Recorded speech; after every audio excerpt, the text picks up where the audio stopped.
My mom wants me to go back into a dangerous home to protect my baby sister. I said no. I am 16 years old. I am supposed to be worrying about my chemistry final or whether I can get a ride to the movies on Friday. Instead, I am being accused of being a traitor and a coward because I refuse to go back and be a human shield for a 3-year-old girl. I need to get the whole story out, from the beginning, just to see if I've actually lost my mind. I was 11 when my mom married her husband. My dad had been out of the picture for a while, not a bad guy, just not around, and my mom wanted that nuclear family dream. Her husband seemed okay at first, but he came with a son, who is currently 15. From the first month, the nuclear part of the family felt more like a meltdown. My stepbrother didn't just have anger issues. He had a fundamental lack of empathy paired with a hair-trigger temper. By the time I was 12, I had seen him put his fist through 3 different doors. He was expelled from his first middle school after he threw a chair at a teacher who asked him to put his phone away. He was on a cocktail of meds, lithium, antipsychotics, mood stabilizers, but they just seemed to make him a sleepy version of a monster. Once they wore off, he was back. He went to therapy twice a week, but he'd just sit there and stare at the wall, or he'd come home and mock the therapist's voice while he kicked holes in the drywall of our shared bathroom. The neighbors knew. Our house was that house on the block. The police were called at least 4 times in 2 years because the people next door could hear him screaming that he was going to burn the place down or end everyone. They were terrified he'd actually do it. He was hospitalized in psych wards 3 times before he even turned 14. Each time, my mom's husband would cry, promise to get him more help, and bring him right back into the house. When I was 13, my mom got pregnant. I remember feeling a pit in my stomach when she told me. I didn't feel happy, I felt terrified. I knew how my stepbrother reacted whenever his dad showed me any attention. He isn't his dad's biological son, and that insecurity was a rot inside him. When my half-sister was born 3 years ago, the house changed. The violence didn't stop, it just became more focused. My stepbrother hated that baby before she even came home from the hospital. He saw her as the replacement. He saw her as the child his dad actually wanted. I became the designated protector by default. My mom would say, "Watch the baby for a second while I go to the bathroom," but a second would turn into an hour. I'd sit on the floor by her playpen, watching the door.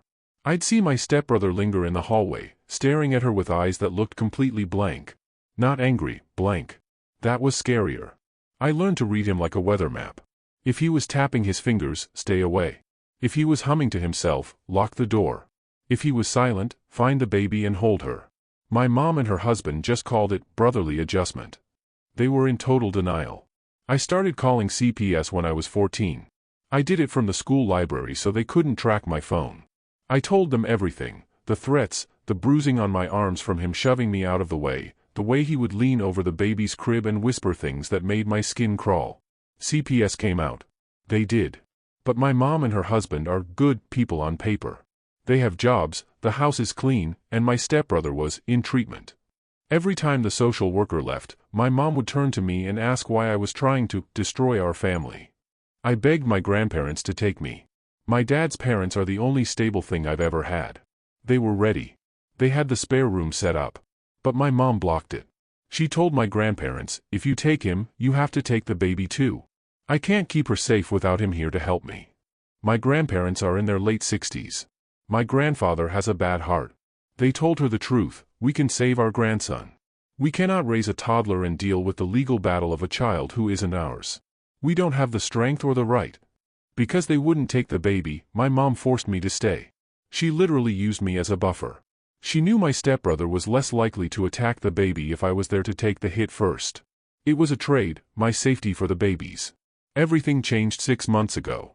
My stepbrother was 15, bigger than me, and more volatile than ever. One afternoon, while my mom was at the store and her husband was in the garage, I heard a metallic click in the living room. My stepbrother was sitting on the couch, holding a handgun. To this day, no one knows where it came from.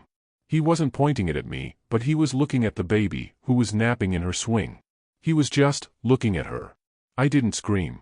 I knew if I screamed, he'd spook.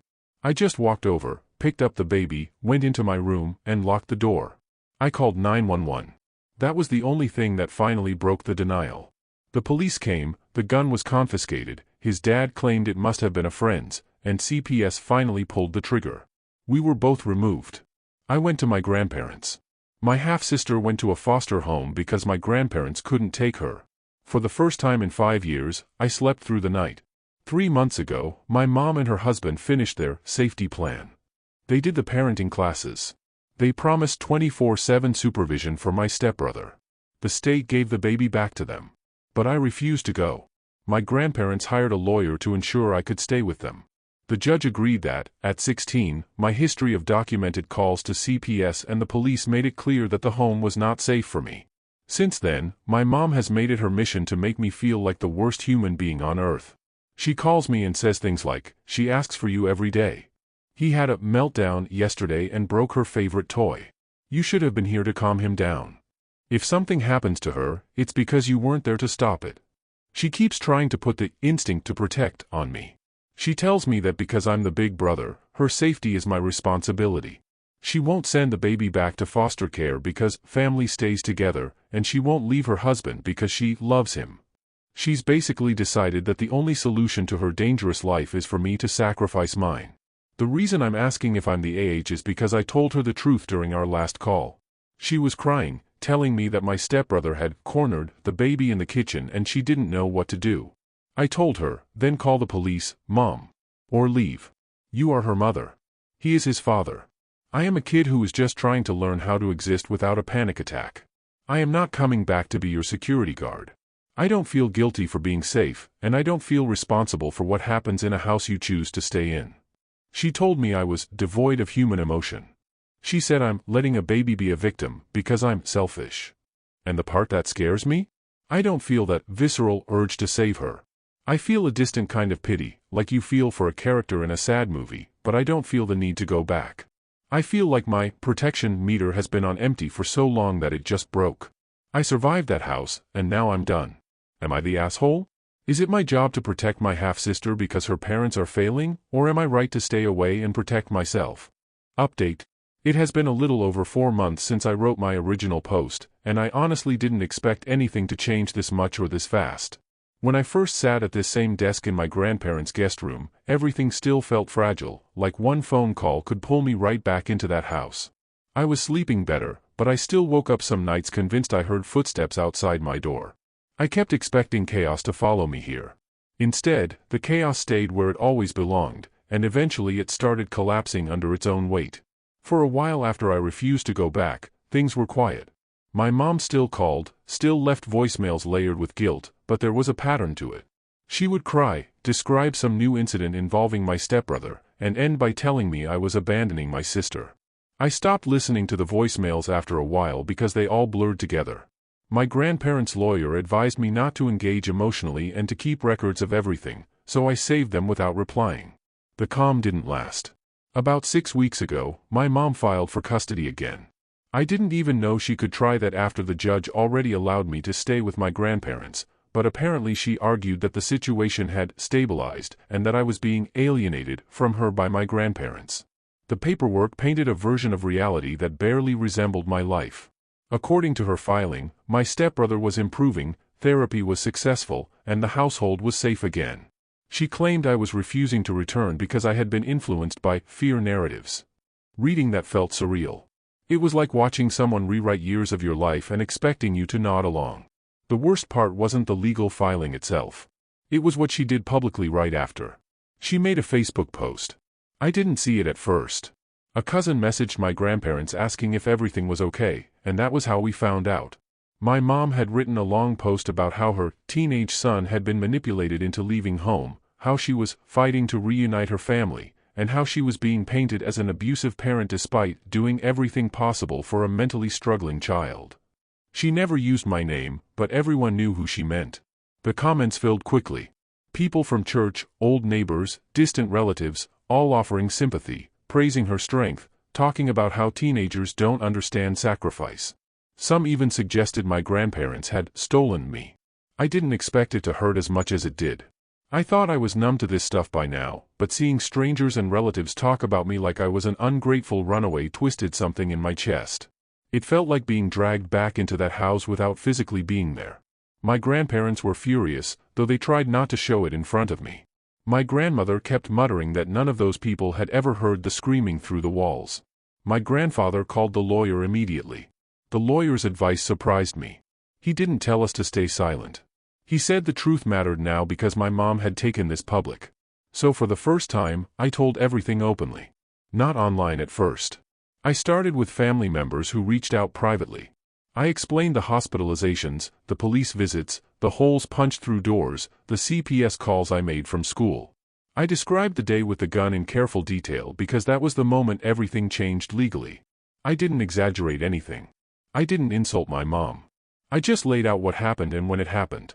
The reactions were almost identical every time. Silence at first. Then disbelief. Then anger, not at me. Most of them had no idea how bad things actually were. My mom had always framed my stepbrother's behavior as normal teenage struggles mixed with mental health challenges. She never mentioned threats, property destruction, or the fear that controlled the house. People assumed therapy meant safety. They didn't know CPS had been involved repeatedly. They didn't know police had come multiple times. They definitely didn't know a weapon had been found near a sleeping toddler. Word spread faster than I expected. Screenshots of court documents started circulating within the family. One aunt who had defended my mom publicly deleted her comments and called my grandparents crying because she felt like she'd supported something dangerous without realizing it. Within a week, the tone online shifted completely. Relatives began asking my mom questions directly under her post. Some demanded clarification about CPS involvement. Others mentioned incidents they suddenly remembered, loud fights, broken furniture during visits, my stepbrother's explosive behavior at family gatherings. The supportive comments slowly turned into uncomfortable silence, then criticism. My mom doubled down instead of stepping back. She made another post claiming people were spreading lies and that mental illness stigma was being weaponized against her family. That was when my grandparents' lawyer advised me to make one clear, factual statement. I wrote a calm explanation. No insults, no emotional language. Just a timeline, when the marriage happened, when incidents escalated, when CPS intervened, and why I chose not to return. I ended it by saying I hoped my sister would be safe but that I could not sacrifice my own safety anymore. I posted it once and logged off. The backlash toward my mom happened almost immediately. People weren't reacting to drama, they were reacting to details they could verify. Several relatives confirmed police visits they'd witnessed.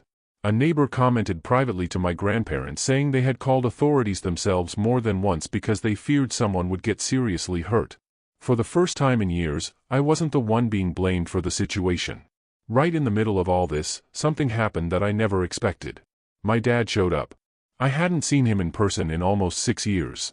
He wasn't completely gone from my life before, occasional birthday calls, a few messages, but he had faded out gradually after my mom remarried. I always thought he just chose distance. That was the story I'd built in my head because it hurt less than wondering why he didn't fight harder to stay. He arrived at my grandparents' house on a Sunday afternoon without warning. I remember opening the door and not recognizing him at first because he looked older, more tired, but also strangely determined.